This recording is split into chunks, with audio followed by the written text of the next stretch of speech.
वृंदावन विहारी लाल की जय। राधा रानी की जय श्री गुरुदेव भगवान की जय। श्री राधे राधे। भक्ति प्रश्नोत्तरी कार्यक्रम प्रारंभ किया जा रहा है। आइए हम भक्ति संबंधित प्रश्नों को श्रवण करें। श्री राधे राधे गुरु जी, आपके श्री चरणों में कोटि कोटि दंड प्रणाम।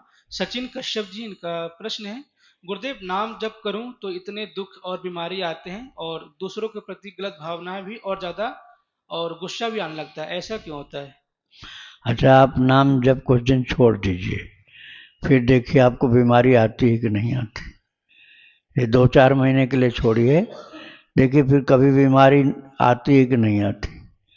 इसका इससे लेन देन कुछ नहीं है, इसका कोई संबंध नहीं है। आपका संयम मन को शासित करता है, लेकिन प्रारब्ध शरीर का होता है। शरीर का जो प्रारब्ध होता है वो सुख का हो चाहे दुख का हो, वो स्वयमेव आता है, बिना उसके लिए प्रयास किए आता है। अपने आप लाभ भी होगा, हानि भी होगी। हानि लाभ जीवन मरण, यश अपयश विधि हाथ। ये विधि के हाथ में अर्थात प्रारब्ध के हाथ में। आपने भजन करना शुरू किया, अब प्रारब्ध ऐसा आया कि आपको कोई तकलीफ हुई, आपने सोचा भजन करने से हो गया। भजन का इतनी जल्दी असर थोड़े पड़ जाएगा, बहुत दिन के बाद असर पड़ता है। और किसी को ऐसा हुआ कि भजन करना शुरू किया और अचानक लाभ हो गया, तो ये सोचने लग जाएगा कि हमने भजन करना शुरू किया इसलिए लाभ हुआ। तो ये नहीं आप देखिए कि इसमें हानि लाभ इससे हो रही। हानि लाभ को सोचे बिना खूब जप करो, खूब कीर्तन करो, भजन करो, भक्तों का संतों का चरित्र श्रवण करो, भगवान का चरित्र श्रवण करो। इसके सुनते रहने से, जप कीर्तन करते रहने से आपके अंदर निर्मलता आएगी। प्रारब्ध नहीं खत्म हो जाएगा। प्रारब्ध का खत्म होना इतनी सरल बात नहीं होती। आपको लाभ होना होगा तो लाभ होगा, हानि होनी होगी तो हानि होगी। इसीलिए कई लोगों को देवी देवताओं से भी श्रद्धा कम हो जाती है कि उनकी पूजा की और हमारी तो घर में हानि हो गई। वो पूजा करते ही ऐसा प्रभाव नहीं पड़ जाएगा। आपको अपना मन जो है उसमें प्रभु के प्रति प्रेम होना, श्रद्धा होना, भक्ति होना, ये लाभ शुरू होगा। अब आप सोचेंगे कि एकदम प्रारब्ध बदल जाएगा, ऐसा नहीं। फिर रहनी सहनी बदलेगी। रहनी सहनी का क्या मतलब हुआ? गंदगी खाते थे, कूड़ा कचरा खाते थे, वो छोड़ दोगे। अब जब भजन जप करना शुरू कर दोगे तो ऐसा मन ही हो जाएगा कि नहीं खाना, अब नहीं खाएंगे। वो कूड़ा कचरा गंदगी जो नहीं छूना तक नहीं चाहिए उसको खा रहे थे, वो हट जाएगा दिमाग से, नहीं अब नहीं खाएंगे। और जो लोग खिलाते पिलाते थे उनकी संगत मिलते ही बुद्धि नष्ट हो जाती थी। भजन में लग जाओगे, भक्ति में लग जाओगे तो आप सोचोगे कि इनका भी छूट जाए तो अच्छा है, और अब इनके पास हम नहीं जाना, नहीं तो हमारी बुद्धि फिर खराब करेंगे। ऐसा आपका रहन सहन बदलेगा, प्रारब्ध नहीं, रहन सहन बदलेगा। और जब ज्ञान आपको हो जाएगा सत्संग के प्रताप से कि हमारे ठाकुर जी हमारी रक्षा करते हैं, तो आप हर कदम पर कृपा का अनुभव करने लग जाओगे। अहंकार टूटेगा, आपको कुछ लाभ होगा या सफलता मिलेगी, आप कहोगे हमारे प्रभु की कृपा से हुआ है। प्रभु की कृपा पहले नहीं मानते थे, अब मानने लग जाओगे। और गुण तुम्हार समझै निज दोषा, जय सब भांति तुम्हार भरोसा। श्री वाल्मीकि जी ने राम जी से कहा है कि कौन ऐसा व्यक्ति जिसके घर में, हृदय में आप घर अपना बना कर रहे हैं। बोले गुण तुम्हार, जो व्यक्ति हर गुण को आपका मानता है, कितनी ही बड़ी सफलता हो या गुण हो, क्वालिटीज हो, उन सब को वो प्रभु की कृपा मानता, प्रभु की देन मानता है। उसकी आंखों में आंसू आ जाते हैं कि हमारे कन्हैया ने ये किया, नहीं तो मैं तो बिल्कुल बेकार आदमी हूं, मुझसे तो कभी जीवन में ऐसा नहीं होने वाला था। तो ये गुण तुम्हार समुझई निज दोषा, और कोई त्रुटियां हुई ये मेरी लापरवाही से हुआ। हमारे प्रभु की कृपा में कमी नहीं है, लेकिन हमारी लापरवाही से ये गड़बड़ी हुई है। ऐसी थिंकिंग आपकी चेंज हो जाएगी, फिर आपके मन में शांति रहने लग जाएगी। आप दूसरों को भी संभालोगे, अपने को भी संभालोगे। जीवन में ऐसा परिवर्तन होगा कि नुकसान हो जाने पर भी पहले जो सोचते थे ना नुकसान हो गया भगवान का कोप हो गया, नहीं, अब आपकी समझ बदलेगी। अब आप ये सोचोगे कि यदि इसमें नुकसान हुआ है तो कोई न कोई कृपा ही भगवान की हुई, जो अभी समझ में नहीं आ रहा। हम इसमें सफल होते तो आगे चल करके हम संकट में पड़ जाते, इसलिए भगवान ने यही रोक दिया हमको कि नहीं, ये काम करना ठीक नहीं। तो आपकी समझ ठीक हो जाएगी, रहनी सहनी सुधर जाएगी, कृपा का अनुभव करने लग जाओगे, ये चेंजिंग्स आएंगे, ये बदलाव आपके जीवन में आएंगे भक्ति करने से। तो इससे शांति मिलेगी आपको। श्री राधे राधे। इनका दूसरा प्रश्न है, गुरुदेव मैंने युगल नाम 50 लाख बार लिख लिया है, तो क्या वह 1 करोड़ नाम लेखन माना जाएगा? बिल्कुल माना जाएगा। युगल नाम 50 लाख बहुत लिखा इन्होंने, बहुत अच्छी बात है। अब ये जैसे सीताराम लिखा है या राधा कृष्ण लिखा है, तो 50,000 लिखा है, 50 लाख लिखा, तब तो 1 करोड़ नाम हो गया। लेकिन बहुत मेहनत किया इन्होंने, अच्छी बात है, बहुत सुंदर कार्य आपका है। राधे राधे। श्यामलता दासी जी, गुरु जी इनका थोड़ा प्रश्न है, महाराज जी क्या एकादशी की रात को ईसबगोल ले सकते हैं? ईसबगोल तो एक जड़ी बूटी वाली औषधि है, इसमें केमिकल कुछ भी नहीं, घास है, घास, घास का फल है। इससे व्रत खंडित नहीं होगा? नहीं, कुछ भी नहीं होगा, इससे व्रत खंडित नहीं होगा। और महाराज जो इतना नाम, उन्हीं का प्रश्न है जिन्होंने नाम लिखा है या दूसरे का? नाम लेखन जिसने किया दूसरे का है। माता का है। वैसे जो इतना नाम लिखता है, इतना जपता है, उसके दोषों का, गलतियों का संभाल ठाकुर जी करने लग जाते हैं। इसीलिए प्रभु ने कहा, करऊं सदा तेहि के रखवारी, जिम बाल कहीं राख महतारी। कुछ गलती होने को हो तो बुद्धि में सुधार हो जाता है, चेतावनी मिल जाती, नहीं यहाँ मत, और ऐसा नहीं करो। तो ये जड़ी बूटी है, कोई केमिकल दवाई भी नहीं, ईसबगोल तो आप खा सकते हैं। बहुत ज़्यादा बीमार यदि हो तो व्रत का दिन है तब भी आप मेडिकल स्टोर वाली दवाई भी खा सकते हैं, क्योंकि शरीर ठीक रखोगे तो भजन तो करोगे। एकदम असमर्थ हो जाओगे तो भक्ति कैसे कर पाओगे? इसलिए कहा गया, शरीर माध्यम खलु धर्म साधनम। शरीर ही धर्म साधन का, धर्म करने का साधन है। तन बिन वेद भजन नहीं वरना, बिना तन के वेद ने भी भक्ति की करने की बात नहीं स्वीकार की। शरीर ही तो साधन है जिससे भक्ति करोगे, इसलिए इसको निरोग रखना चाहिए। किसी की हिंसा होती हो ऐसी दवाई नहीं खानी चाहिए। जैसे कोई कह रहा कबूतर मार करके उसकी राख खा लो, तो समझ बुद्धि खराब हो जाएगी, कबूतर की हत्या का पाप लग जाएगा और पुण्य की जगह और ज्यादा पाप हो जाएंगे, बीमारी भी नहीं ठीक होगी।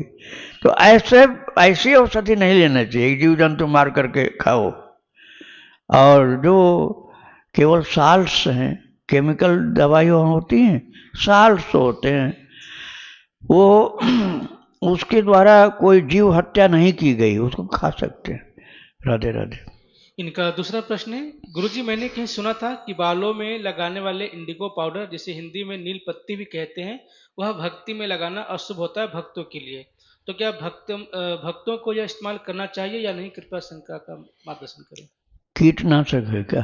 ये पता नहीं, जिन्होंने क्या? कोई बाल नील पत्ती हिंदी में कहते हैं, इंग्लिश में इंडिगो पाउडर कुछ बालों में लगाते अच्छा, हैं। नीम की पत्ती है। नीम की पत्ती बताया? नील पत्ती। नील पत्ती। अच्छा ठीक है।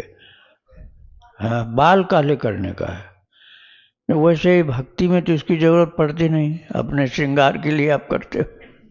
अब श्रृंगार की बात तो अलग हो गई, लेकिन ये तो कोई भक्ति की बात होती तो इसमें कोई अंतर नहीं था। श्रृंगार करके तो भाई अपने को भी भ्रम में डालना, दूसरे को भी भ्रम में डालना, अपने को भी भ्रम में डालना और देखने वाले को भी भ्रम में डालना, ये है वो तो। राधे राधे।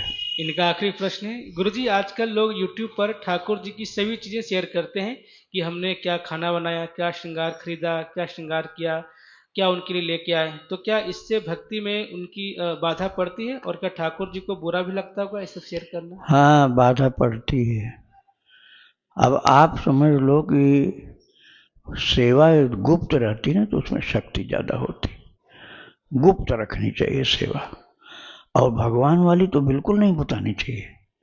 कोई पूछे भी तो थोड़ा सा गोपन करना चाहिए। गोपन मतलब जो छिपाव करे, उसी को तो गोपी कहते हैं। जो गोपन करे अपनी भक्ति का, वो गोपी है। अब आप सबको बताते रहो हम इतना भजन करते हैं, हम इतना श्रृंगार करते हैं, तो अहंकार आने लग जाएगा, भक्ति में बाधा पड़ जाएगी। और उसको छिपाओ। देखो, आप अपने किसी सांसारिक प्रिय व्यक्ति को भी जो चीज शेयर करते हो हर किसी को नहीं बता सकते हो, दूसरे को नहीं बता सकते हो। अब भगवान की गुप्त बातों को दूसरों को कैसे बता दिया कि भाई? भगवान की गुप्त बातों को दूसरों को बताना तो भक्ति में अभी पक्कापन नहीं आया, कुछ वीकनेस, कुछ कमजोरी है भक्ति में। क्यों बताओ? ठाकुर जी सपने में आए, रुलाए, हंसाए, गुदगुदाए, प्यार किए, तुमको खूब आशीर्वाद दिए, खूब अपने हृदय से लगाए। ये बातें कोई बताने की हैं? इसका आनंद आपने लिया, बस इतना ही रखो, किसी को भी नहीं बताओ, नहीं तो आगे ब्रेक हो जाएगा, वो कृपा अवरुद्ध हो जाएगी, उसमें बीच में फिर बहुत बाधा पड़ जाएगी। एकदम ठाकुर जी बंद ही कर देते हैं महाराज। श्यामा माता की चरितावली मैंने सुनाया, उसको आप लोग सुन लेना। श्यामा बाई की चरितावली भक्ति आश्रम, आप सर्च में डालना, चाहे बोलकर चाहे लिखकर। श्यामा बाई की चरितावली, अयोध्या जी में थी वो माता श्यामा बाई। भगवान बहुत भारी कृपा किए थे उनके ऊपर। नन्हे से बच्चे के रूप में आए, माता लेटी हुई जग रही थी, और आकर के उन्होंने देखा रही तो भगवान राम जी आ गए, बालराम आ गए, छाती पर चढ़ के खूब दूध पिया, खूब पिया दूध, और रात भर खेलते कूदते रहे। उसको नींद नहीं आई माता को, इतना आनंद आया कि नींद का नाम ही नहीं। और सुबह जब उनको नहाने धोने का टाइम हुआ तब अंतर्धान हो गए। अब वो कहीं सत्संग में जाना, हजारा माला था, 1000 मन के वाली माला थी, वो जपना भूल गई, सत्संग में जाना भूल गई। अब तो भगवान के स्मरण वाले आनंद में, जो रात भर आनंद दिया उसको स्मरण करती रही, और फिर अगले दिन भी नहीं गई वो कहीं।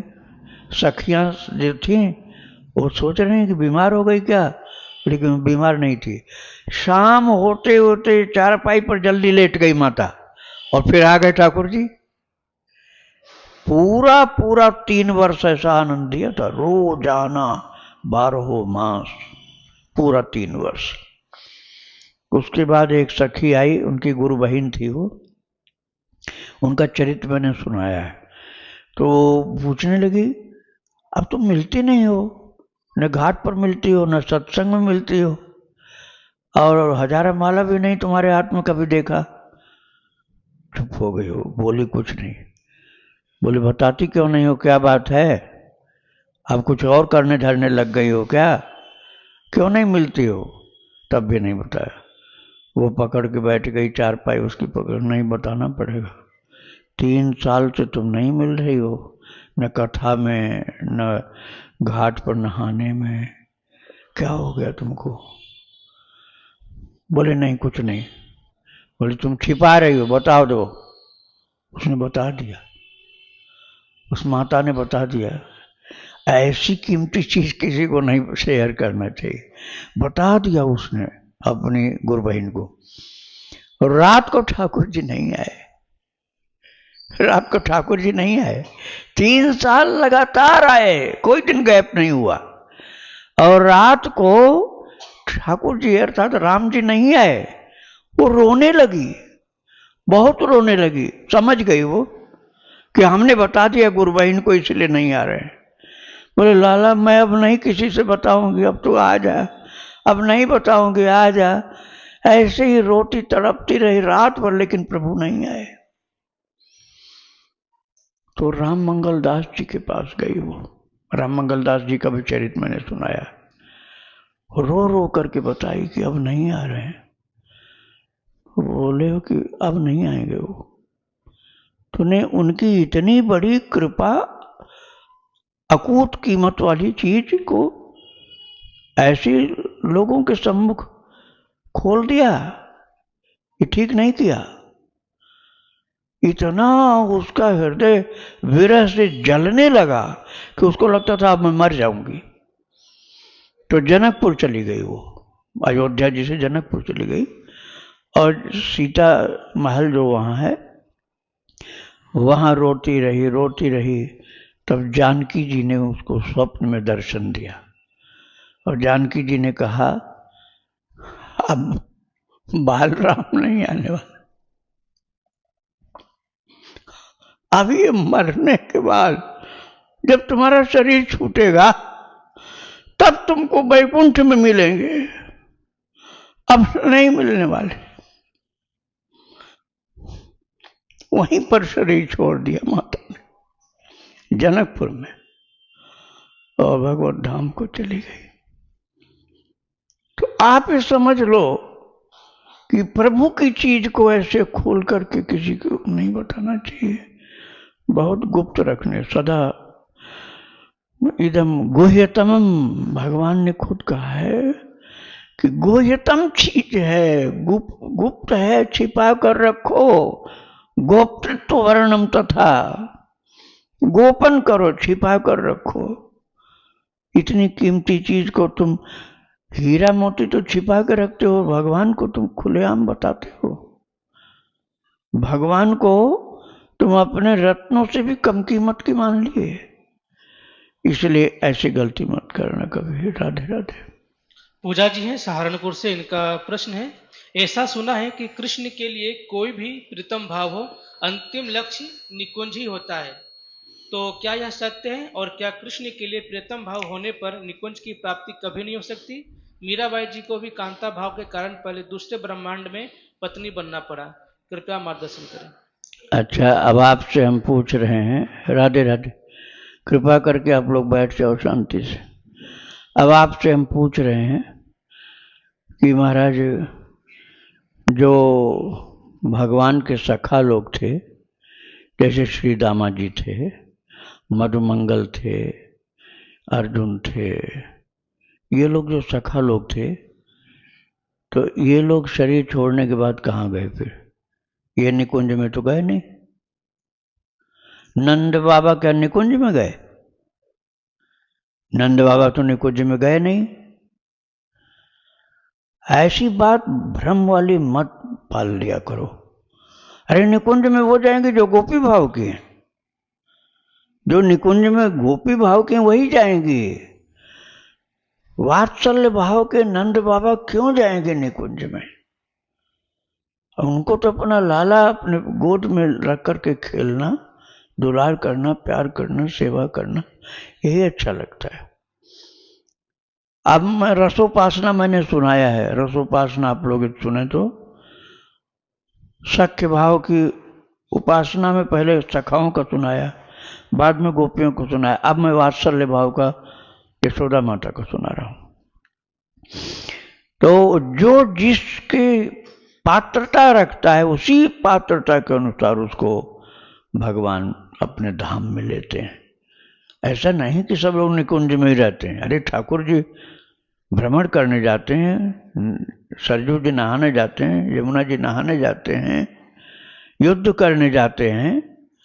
बंदर जितने थे भगवान के सखा, उन्होंने कह दिया था वशिष्ठ जी से, राम जी ने, ये सब सखा सुनहु मुनि मेरे, भय समर सागर कहूं बेरे।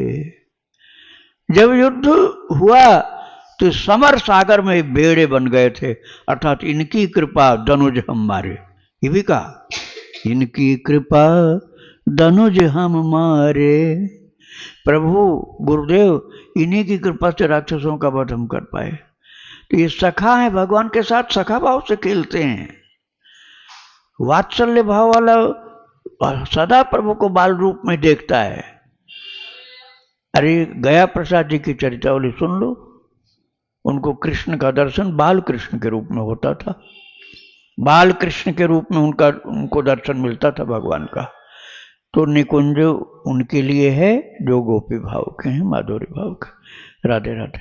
गुरु जी, जो गोपी भाव के हैं, जैसे माधुर्य भाव, इसमें कांत भाव भी गोपी भाव में आता है गुरु जी, तो सब हाँ, निकुंज में जाएंगे। ये प्रिया प्रीतम भाव वाले देखो दो तरह के होते हैं। एक कृष्ण को इष्ट मानते हैं और दूसरे राधा रानी को इष्ट मानते हैं। जो राधा रानी को इष्ट मानते हैं वो सहचरी भाव वाले, और कृष्ण को इष्ट मानते हैं वो कांता भाव वाले। उनको बस अपने पति के रूप में कृष्ण दिखते हैं। जैसे मीरा जी का है, जाके सिर मोर मुकुट मेरो पति सोई। पति डायरेक्ट बोलती, मेरा पति है, प्रिया प्रियतम नहीं, पति है वो, मैं उनकी पत्नी हूं। ये हुआ कृष्ण को इष्ट जो मानते हैं। और राधा रानी को इष्ट मानते हैं वो सहचरी भाव वाले हो गए, राधा रानी की सेविका। भाव अलग अलग हैं भाई। अब जिस भाव के आप होंगे, मामा प्रयागदास की कथा सुनो आप। मामा प्रयागदास वो मामा थे, राम जी के मामा थे। अब उनको उसी भाव से मिलते रहे। सुदामा जी को क्या निकुंज मिल गया? सखा थे वो। निकुंज की महिमा बहुत है, मानता हूं, लेकिन जो उस दिशा का होगा वही तो जाएगा। जिस भाव का जो होगा उसी प्रकार से प्रभु। जाकी रही भावना जैसी, प्रभु मूर्ति देखी तिन तैसी। जिसकी जो भावना थी वैसे ही प्रभु बन जाते हैं उसके लिए वैसे ही बन जाते हैं और वैसे ही आनंद देते हैं उसको। राधे राधे।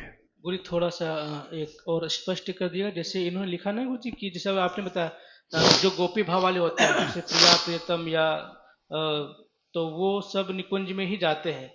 तो इनका प्रश्न है कि जैसे निकुंज की प्राप्ति लक्ष्य था प्रिया प्रियतम वालों को, तो फिर मीराबाई जी पहले दूसरे ब्रह्मांडों में गई, पत्नी बनी, उसके बाद निकुंज में आई, ऐसा कुछ नहीं, ये किसी की कल्पना है। हमने मीराबाई का चरित्र 51 भाग में सुनाया है। आप मीरा जी का चरित्र सुनो 51 भाग।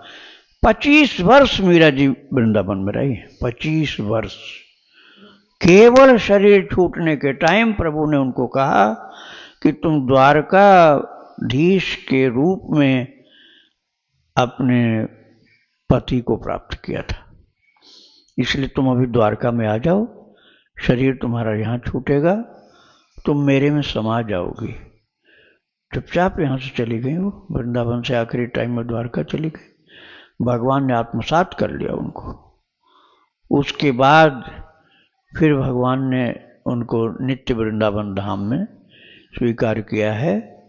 तो नित्य वृंदावन धाम में पहले तो पत्नी अपनी बना लिया, उसके बाद नित्य वृंदावन धाम में ले लिया। अब देखो जितनी द्वारका की रानियां हैं, पटरानियां हैं, 16,108, वो भगवान उनके लिए पति भी हैं और उनके लिए राजा भी हैं, उनके प्रियतम भी हैं। वहाँ कोई कमी नहीं। ये माधुर्य स्थान है, वह ऐश्वर्य का स्थान है। ऐश्वर्य वाला क्या बिल्कुल बेकार होता है? अरे सीताराम जी का ऐश्वर्य वाला स्थान है, जनकपुर में माधुर्य वाला स्थान उनका। भगवान कृष्ण का यहाँ माधुर्य का स्थान है और द्वारकापुरी में ऐश्वर्य का स्थान है। उसका भी महत्ता है, उसकी भी महत्ता है, उसकी भी शक्ति है। रुक्मिणी माता की पूजा होती है। वो देखो, आप ये हठ नहीं करो कि जो हम कर रहे हैं वही सब सर्वोत्तम है। आप जो कर रहे हैं वही सर्वोत्तम, ऐसा सोचना गलत है। आपके लिए ठीक है, आप जो कर रहे हो आपके लिए ठीक है, लेकिन दूसरे जो कर रहे हैं वो गलत है, ये नहीं सोचा करो। दूसरे जो कर रहे हैं उनकी भक्ति मामूली नहीं हो सकती। श्री हनुमान प्रसाद पोद्दार जी महाराज और राधा बाबा सहचरी भाव के, और पोद्दार जी महाराज तो राधा भाव के ही थे। लेकिन ये लोग गया प्रसाद जी का दर्शन करने आते थे गिरिराज गोवर्धन में। और गिरिराज गोवर्धन में गया प्रसाद जी कौन से भाव के थे? वात्सल्य भाव के थे, बिल्कुल वात्सल्य भाव के थे। लेकिन फिर भी ये लोग मिलने आते थे क्योंकि उनको ज्ञान था। श्री राधा बाबा को, पोद्दार जी को ज्ञान और भक्ति दोनों थी। उनको पता है कि जो कृष्ण का प्रेमी है वो किसी भाव का है, वो प्रभु का अपना विशेष है। भगवान ने गीता में 9वें अध्याय में इस बात को कहा है, समोहम सर्वभूतेषु न मे द्वेष्ट न प्रिय ये भजन्ति तो माम भक्त्या मयि ते तेषु चाप्यहम्। भगवान ने 9वें अध्याय में कहा है, यद्यपि मैं सबके लिए सम हूं, यद्यपि सम नहीं राग न रोषा गहे न पाप पूर्ण गुण दोषा तदपि करहि सम विषम विहारा भगत अभगत हृदय अनुसारा। तो भगवान ने कहा ये भजन तो तुमाम भक्त्या मयि ते तेषु चाप्यहम्। 9वें अध्याय में गीता जी में, जो मेरा किसी भी भाव से भजन करते हैं, किसी भाव से, सर्वभाव भज कपट तज मोहि परम प्रिय सोए। सर्वभाव, जितने भाव होते हैं भक्ति के राज्य में, उनमें से कोई भी भाव से भजो। सर्वभाव भज कपट तज मोहि परम प्रिय सोए। तो आपको जैसे ठाकुर जी प्रिय लग रहे हैं उसी भाव से भजते जाओ, बदलने की कोई आवश्यकता नहीं। कृष्ण नाम जपने से भी वही मिलेंगे, राधा नाम जपने से भी वही मिलेंगे, सीताराम जपने से भी वही मिलेंगे, राधे श्याम जपने से वही मिलेंगे, कोई दूसरा नहीं मिलने वाला। प्रभु परमात्मा ही मिलेंगे। राधे राधे। इनका आखिरी प्रश्न है, गुरुदेव आपने एक प्रश्नोत्तरी में बताया था कि गुरुदेव के प्रति श्रद्धा भक्ति बढ़ाने के लिए कोई एक ग्रंथ है भक्ति की, तो कृपया उसका नाम बता दें। एक तो गुरु गीता है, गुरु गीता आप पढ़ो, और जितने भक्त चरित्र सुनाए जाते हैं उसमें अधिकांश गुरु भक्ति बढ़ाने वाले होते हैं, उनसे भी ये काम होगा। श्री राधे राधे। वृंदावन बिहारी लाल की जय, राधा रानी की जय श्री गुरुदेव भगवान की जय। श्री राधे।